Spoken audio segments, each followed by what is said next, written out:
대한민국의 사명과 열국의 재물. 한국은 종교적으로 무속적인 신앙과 유교, 불교의 신앙으로 정신이 갖춰져서 감히 기독교 대확장과 또한 세계를 향한 선교의 사명을 깨닫고 일어서리라고는 꿈에도 생각 못할 일이었다.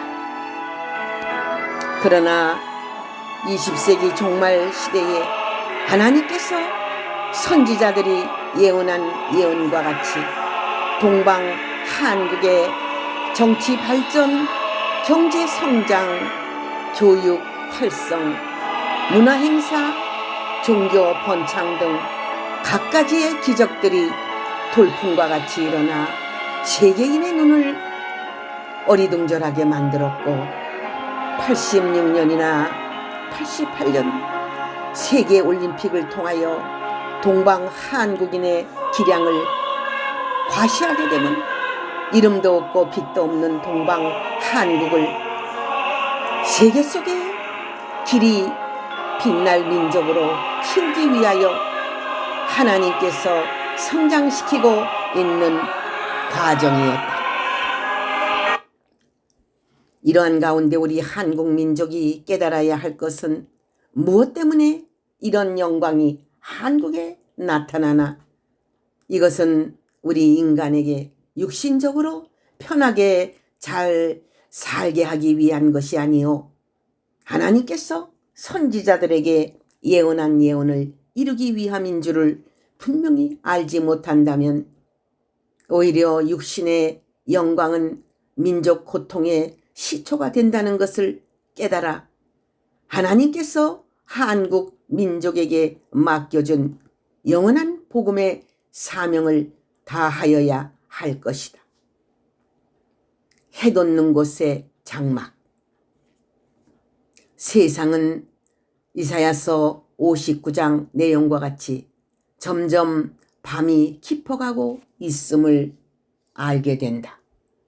하나님이 인간을 기다리시는 것은 인간이 회개하고 돌아오기를 기다림인데 본문에 곰같이 부르짖고 비둘기같이 슬피 울며 공평을 바라나 없고 구원을 바라나 우리에게 멀도다 하였으니 하나님과 이스라엘 사이에 금이 가게 하였고 하나님을 괴롭히는 백성이 되었으니 그 죄악은 행악하기에 빠르고 무죄한 피를 흘리기에 신속하며 그 사상은 죄악으로 자기들 스스로 굽은 길을 만들어 멸망의 길을 가고 있으니 그 모양이 독사의 알을 품으며 거미줄을 짜나니 그 알을 먹는 자는 죽을 것이며 그 알이 터진즉 밟힌즉 독사가 나오는 것과 같다.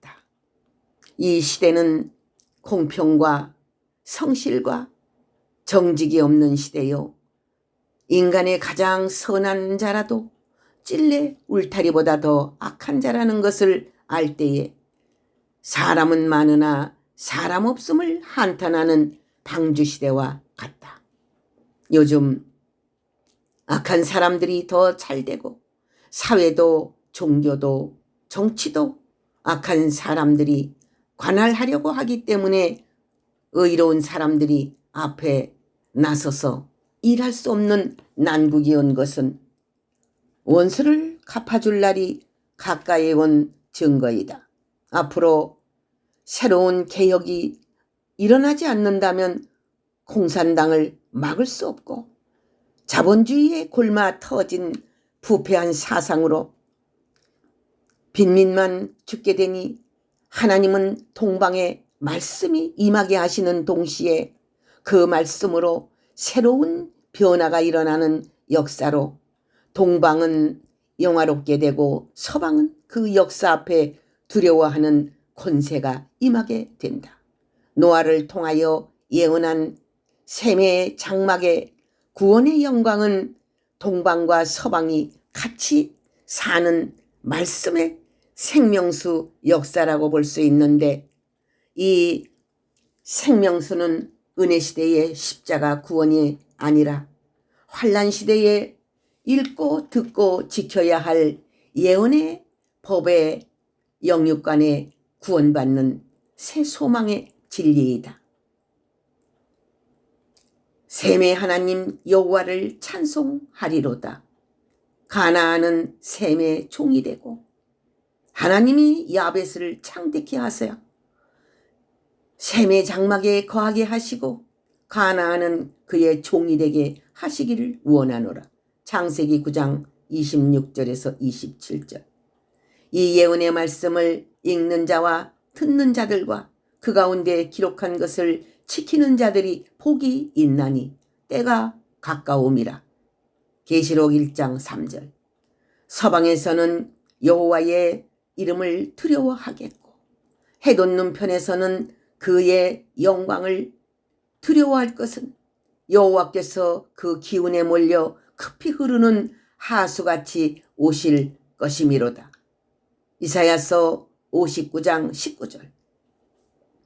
죄인을 부르는 날에는 하나님 백성이나 죄인이나 죽어서 천국과 지옥이지만 심판하시는 그날에는 의인만 남겨 새 시대로 보내는 것은 노아 때와 같다.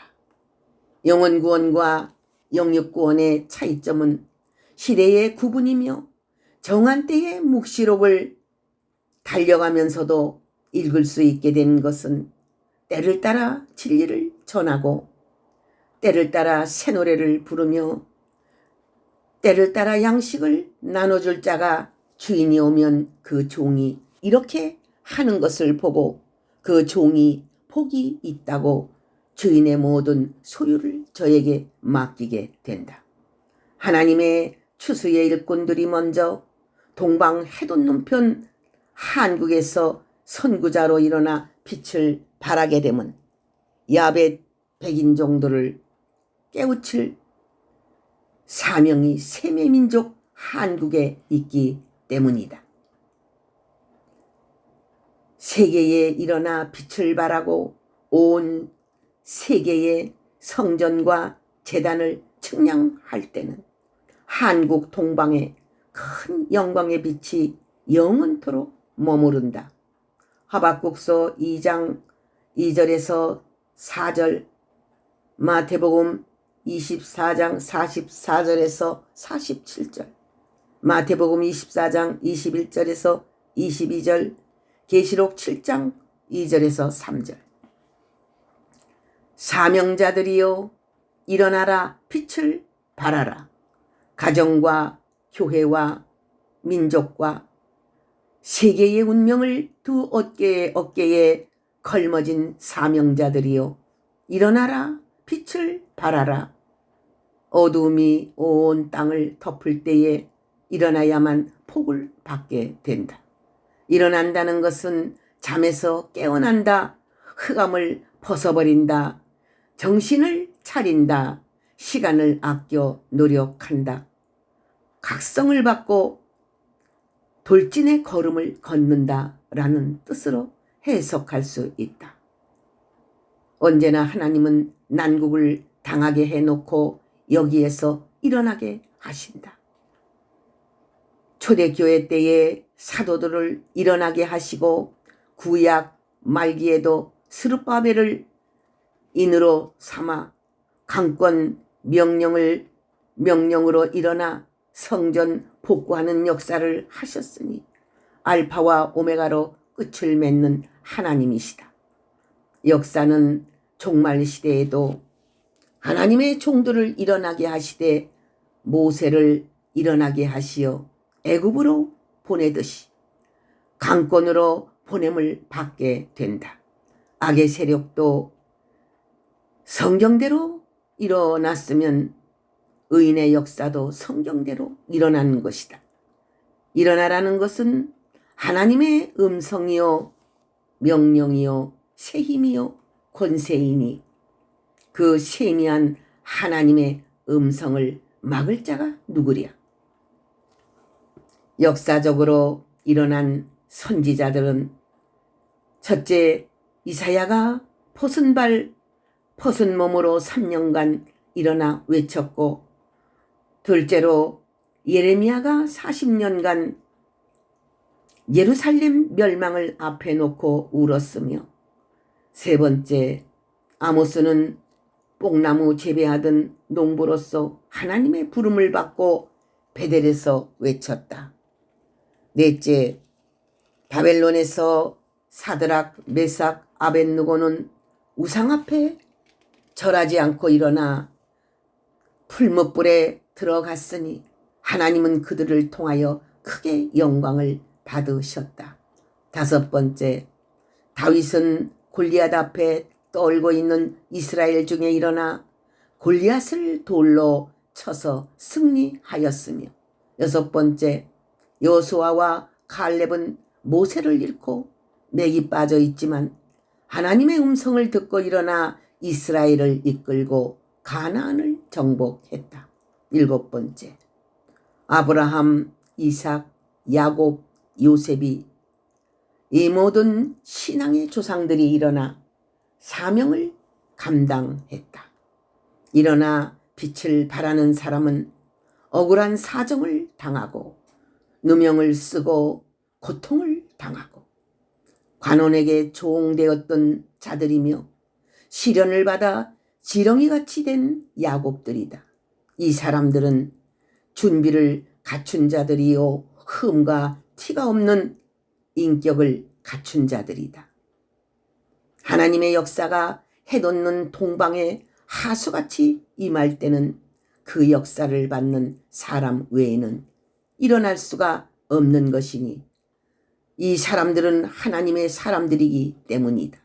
죄악의 밤이 깊이 갈수록 진리의 등불은 밝은 것이니 진리로 무장하여 전신갑주 입은 사람만이 승리할 시대는 왔다.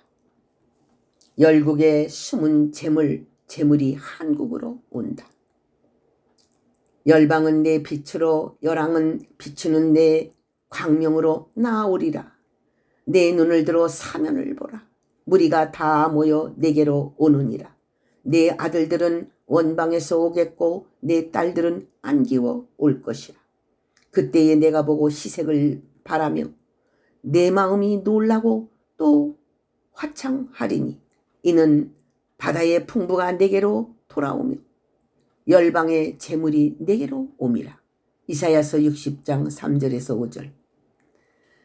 흑암 덮인 세상에 봉합불을 들 때에 말씀과 영권 따라오는 물권의 역사는 서방으로부터 동방에 깃든다. 하나님께서 하나님 말씀대로 사는 하나님의 종들에게 때가 될 때까지 물질의 축복을 안 주는 이유는 돈을 많이 주면 기도도 안 하고 게으르게 되고 죄 지을까 봐 물질을 안 주신다. 영계란 배가 고플 때 눈물 흘려 기도하면 하나님이 올려 놓으신다. 영계가 밝고 영계가 독수리처럼 올라가야 악의 세력을 이길 수 있는 진리의 용사가 되는 것이니 진리의 용사만 된다면 왜 하나님께서 물권을 안 주시겠는가? 영권은 엘리사처럼 물질을 초월한 인격이라야 영권을 받는다. 왕하 5장 1절에서 27절 영예의 해설의 말씀. 영권을 받게 되면 물권은 자동적으로 오게 된다. 여기에서 가르치는 영권은 은사 역사로 병 고치는 능력, 방언, 입신 등으로 은혜 안의 능력을 가르친 말씀이 아니라 예언의 말씀을 통한 철장 권세를 가르친 것이니 모세 같고 엘리야 같고 엘기사 같은 종들에게 주셨던 신의 역사이다. 이 성신의 역사가 동방의 주의 종들에게 임할 때에 그 성령의 빛으로 열방과 열왕이 그 광명 안에 들어오는 것이다. 동방으로 바다의 풍부가 돌아오면 그들이 하나님의 제단에 바치려고 하며 그들은 하나님의 자녀로서 자기의 재산을 몽땅 정리하여 노아 방주 짓는 곳에 동방 한국으로 돌아오는 것은 하나님의 품으로 돌아오는 것과 같고 천국으로 가는 것과 같은 기쁨을 가지게 되면 한국이 환난 날의 안정처가 되기 때문에 모세들을 통하여 가나안 한국으로 모여든다. 이때에 동방 한국인들은 열방의 재물이 무엇인가를 알아야 된다. 한국의 섭리하신 예언을 이루시는 하나님, 동방에 임한 하나님의 영광.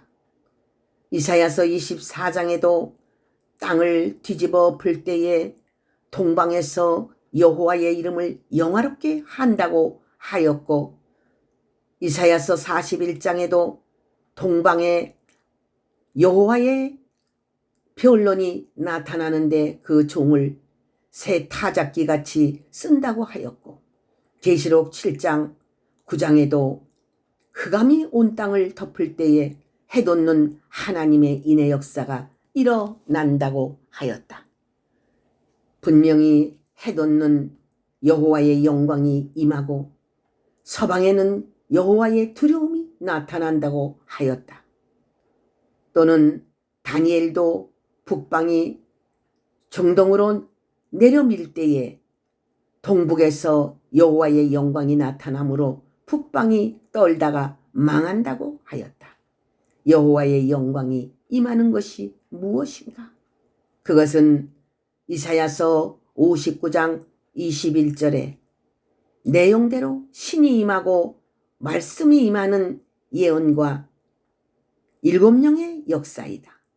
하나님께서는 이 말씀으로 세상 끝을 맺는 역사를 하게 된다.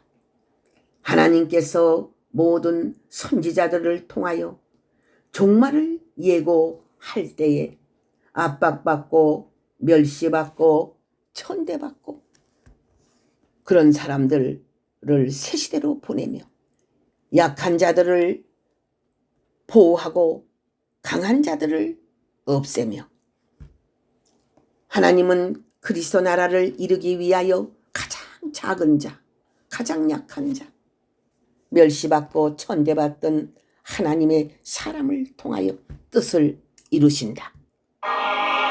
다윗 같은 하나님의 종을 통하여 강국을 이루는 일로 시작하여 성경의 예언을 이루는 것이다. 약자로 강국을 이루겠다는 것이다.